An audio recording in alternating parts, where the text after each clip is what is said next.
안녕하세요. 노무법인 예성의 김순주 노무사입니다.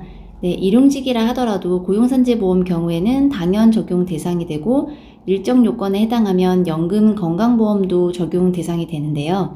이번 시간에는 일용직에 대한 4대 보험 신고 방법에 대해 알아보도록 하겠습니다. 더 정확하게 말씀드리면 연금 및 건강보험의 경우에는 상용직에 대한 취득 및 상실 신고와 동일하게 신고가 이루어지기 때문에 이번 시간에는 고용산재에 대한 신고 방법만 보도록 하겠습니다. 우선 일용직의 보험 적용 대상을 간단히 살펴보면 고용산재의 경우에는 아까 말씀드린 것처럼 단 하루를 근로하더라도 고용산재 적용 대상이 됩니다.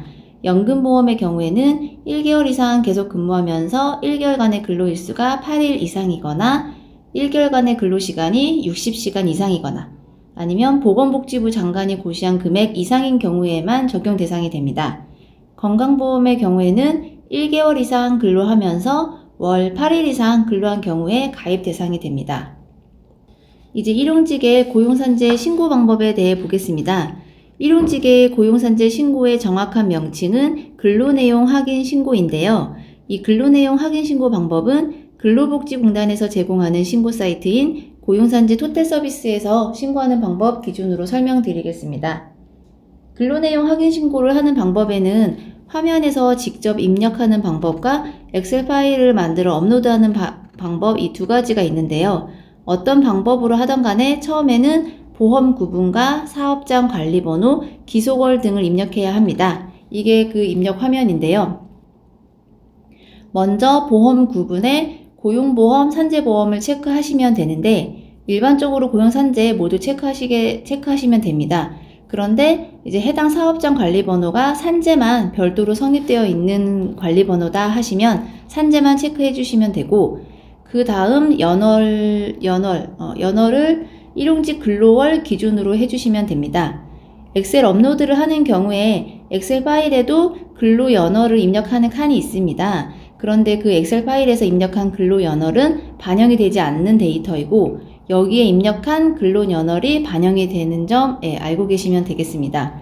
즉 여기 신고월에 2024년 8월로 하고 엑셀 파일에는 2024년 7월로 하고 업로드해서 신고하면 엑셀 파일에 입력되어 있는 2024년 7월로 적용되는 것이 아니고 화면에서 입력한 2024년 8월이 적용되므로 이 부분 유의해 주시면 되겠습니다.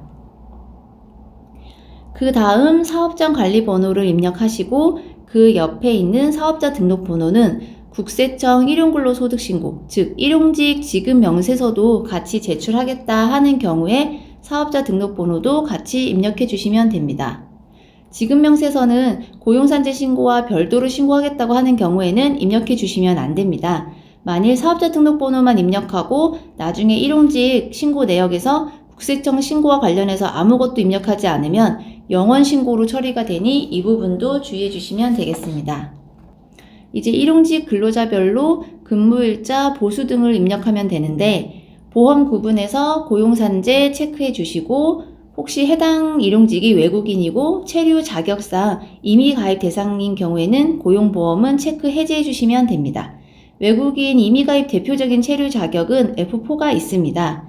그 다음 주민번호를 입력하신 후 돋보기를 클릭하셔서 검증하시면 되는데 일용직의 경우에는 주민번호가 종종 잘못 전달되는 경우도 있는데요. 이 검증이 이런 것을 걸러주는 역할을 하는 것은 아닙니다. 따라서 검증이 완료되었다고 해서 올바른 주민번호구나 하고 오해하실 수도 있지만 주민번호를 잘못 입력한 경우에도 체크되지 않기 때문에 정확하게 입력해 주셔야 합니다.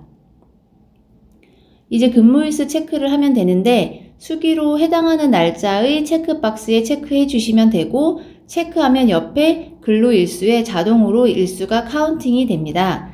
그 다음 일평균 근로시간을 입력하시는데 소수점 이하는 올림해서 입력하시면 되고 예를 들어 일평균 근로시간이 4.5시간이다 하면 5시간으로 입력하시면 됩니다. 그 다음으로 직종과 이직 사유를 입력하시면 끝나는데요. 국세청 일용근로소득신고도 같이 하시고자 한다면 지급 연월 및 총 지급액도 입력해 주시면 됩니다.